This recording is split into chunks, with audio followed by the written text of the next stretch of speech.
Saudara sekalian, selamat berjumpa kembali dalam PJPG Channel Opini Kebangsaan.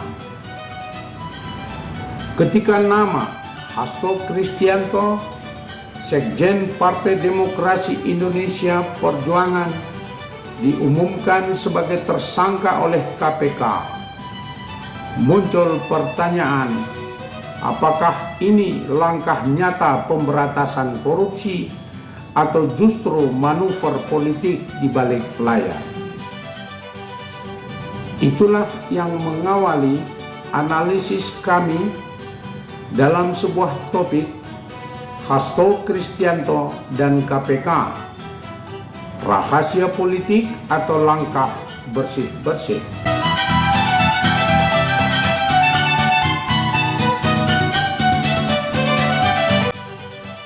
Penetapan Hasto Kristianto sebagai tersangka oleh KPK beberapa waktu yang lalu tentu saja mengejutkan publik.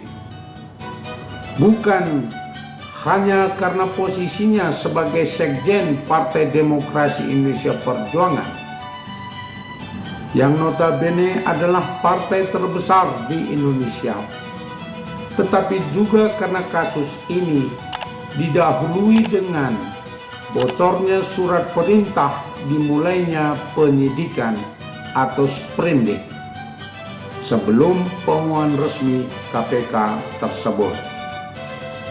Fenomena ini membuka ruang spekulasi tentang transparansi, kredibilitas KPK, dan hubungan antar hukum dan politik di Indonesia. Hasto dikenal sebagai figur kunci dalam Partai Demokrasi Indonesia Perjuangan yang selama ini berada di garis depan dalam strategi politik partai. Namun ketika namanya terjerat dalam kasus ini, banyak pihak mempertanyakan, apakah kasus ini murni langkah hukum atau justru bagian dari strategi politik untuk melemahkan Partai Demokrasi Indonesia Perjuangan, terutama setelah hubungan mantan Presiden Jokowi dan Partai Demokrasi Indonesia Perjuangan sudah retak dan renggang. Sprindik bocor, apa maknanya?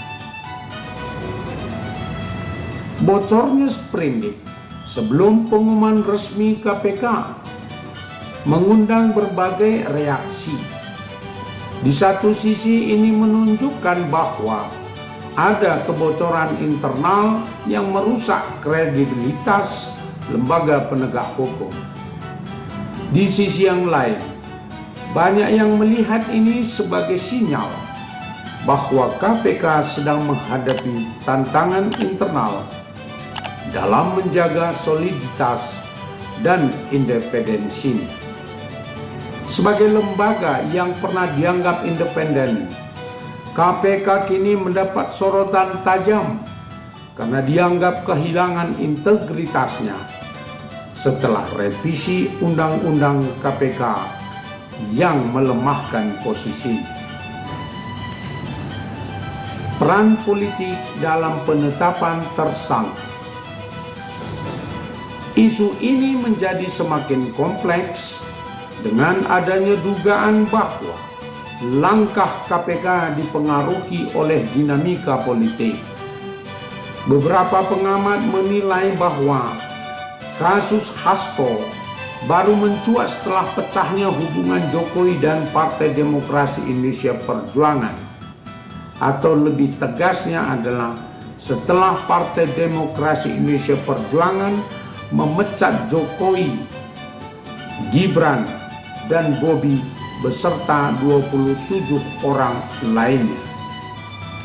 Dalam beberapa tahun terakhir, hubungan ini memang terlihat semakin renggang, terutama setelah Jokowi memberikan sinyal dukungan kepada Prabowo dalam Pilpres 2024 alih-alih mendukung Ganjar Pranowo yang merupakan kandidat dari PDI Perjuangan.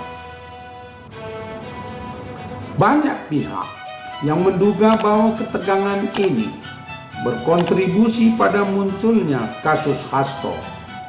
Apalagi dalam konteks politik, momen ini terjadi setelah pergantian kepemimpinan di KPK yang membuat publik mempertanyakan apakah ada agenda tersembunyi di balik langkah hukum ini.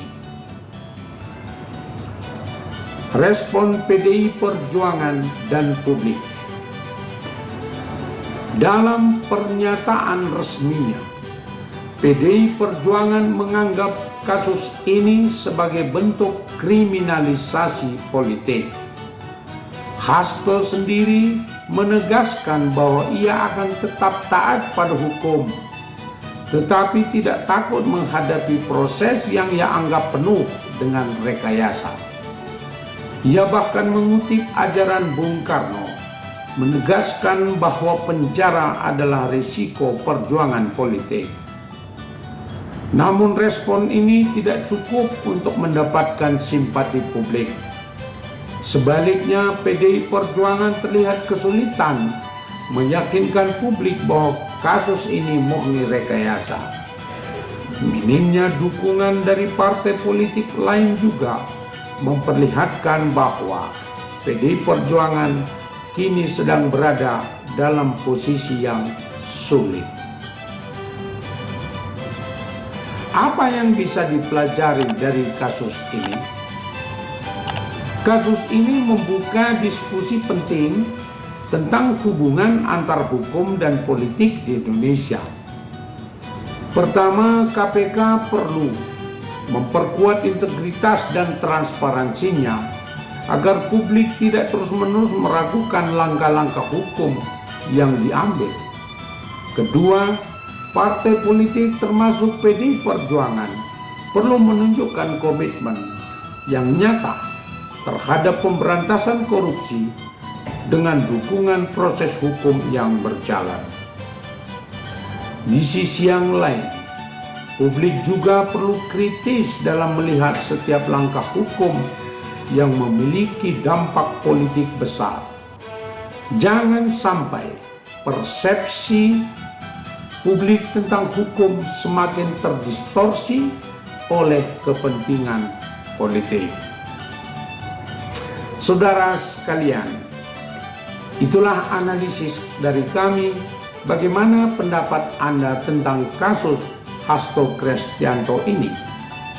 Apakah ini langkah maju dalam proses pemberantasan korupsi, atau justru ini adalah manuver politik di balik layar? Sampaikan opini Anda di kolom komentar, dan mari kita jadikan PJP Ginting Channel Opini Kebangsaan sebagai ruang diskusi yang kritis dan konstruktif untuk membangun Indonesia yang lebih baik. Jangan lupa subscribe, like, komen, dan share video ini agar semakin banyak orang terlibat dalam diskusi penting ini. Aktifkan lonceng notifikasi untuk mendapatkan pemberitahuan setiap kali kami mengunggah video terbaru. Salam PJP Ginting Channel Opini Kebangsaan. Terima kasih.